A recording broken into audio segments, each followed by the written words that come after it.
నమస్తే, welcome to our channel. నేను విశాల్ని. స్టూడియోలో మన ముందు ఉన్నారు senior journalist doctor Kanakadurga Vadlamani గారు ఉన్నారు. వారిని అడిగి కొన్ని విషయాలు తెలుసుకునే ప్రయత్నం చేద్దాం. నమస్కారం మేడం. నమస్తే అండి మేడం, నటుడు నందమూరి బాలకృష్ణ గారు ఎన్నో మూవీస్ చేశారు, ఎన్నో అవార్డులు అయితే పొందారు. వారు ముఖ్యంగా ఈరోజు ఢిల్లీ స్థాయి నుంచి కూడా అవార్డు పొందుకున్నారు బాలకృష్ణ గారు. నిజంగా చాలా సంతోషమైన వార్త ఇది. మీరేం చెప్తారు ప్రజలకి, ఫ్యాన్స్కి, బాలకృష్ణ ఫ్యాన్స్కి కావచ్చు, బాలకృష్ణ చూసే మూవీస్ ఫ్యాన్స్ ఎక్కువ మంది ఉంటారనమాట. వాళ్ళకి మీరేం చెప్తారు మేడం? బాలకృష్ణ గారికి లైఫ్ టైమ్ అచీవ్మెంట్ అవార్డు వచ్చిందండి. ఈ సందర్భంగా వారికి అభినందనలు అందజేద్దాం మనం. ఢిల్లీ అంతర్జాతీయ ఫిలిం ఫెస్టివల్ వాళ్ళు ఈ అవార్డుని ఇచ్చారు. ఢిల్లీ ముఖ్యమంత్రి రేఖా గుప్తా గారి చేతుల మీదుగా అందుకున్నారు ఆయన. తర్వాత హిందీ నటి షర్మిలా ఠాగూర్ గారికి కూడా వచ్చింది. తర్వాత దివంగత ధర్మేంద్ర గారు కూడా లైఫ్ టైమ్ అచీవ్మెంట్ అవార్డు అందుకున్నారు. అంటే బాలకృష్ణ గారికి ఎందుకు ఇచ్చారండి ప్రత్యేకంగా అని మీరు అడగచ్చు. బాలకృష్ణ నటుడు, చిన్ననాడే ఆయన నటుడిగా అరంగేట్రం చేశారు తాతమ్మ కళ సినిమాతోటి. తర్వాత ఆయన నిర్మాత కూడా. తర్వాత ఆయన సాంఘికం, జానపదం, పౌరాణికం, తండ్రిలాగానే అన్ని రకాల సినిమాలు చేశారు.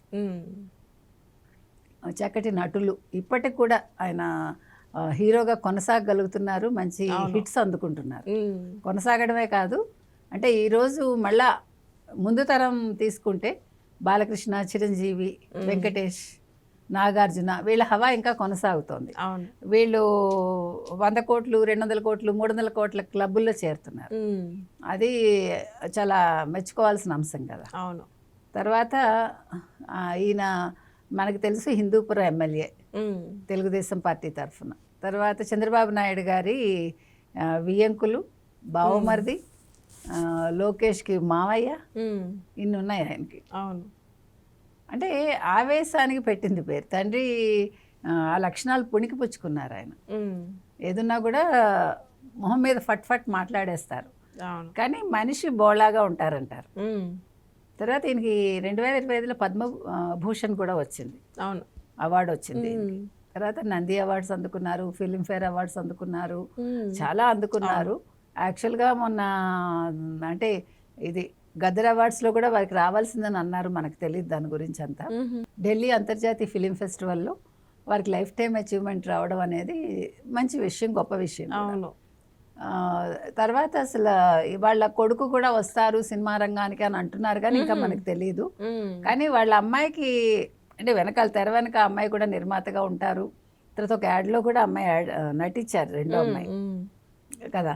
అవును. సో కానీ ఆడపిల్లలు మరి వాళ్ళ ఇంట్లో బయటికి రారు మరి.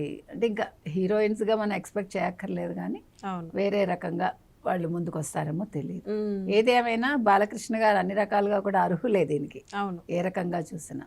తర్వాత హిందూపురంలో కూడా ఆయన 3వ సారి ఎమ్మెల్యేగా గెలవడం మనకు తెలుసు.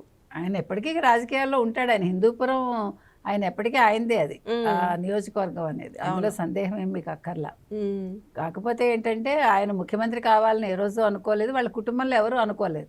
వాళ్ళు చంద్రబాబు నాయుడు గారే ముఖ్యమంత్రి కావాలని అనుకున్నారు కాబట్టి పార్టీ పగ్గాలు ఆయనకు అప్పచెప్పారు. అవును. హరికృష్ణ ఆయనే అనుకోలేదు నేను కావాలి అని.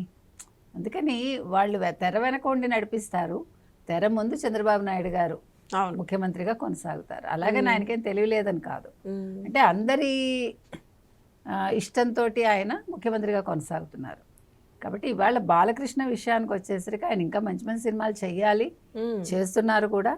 ఇంకా మరిన్ని అవార్డ్స్ అందుకోవాలని మనం కోరుకుందాం. Okay, thank you madam. Thank you.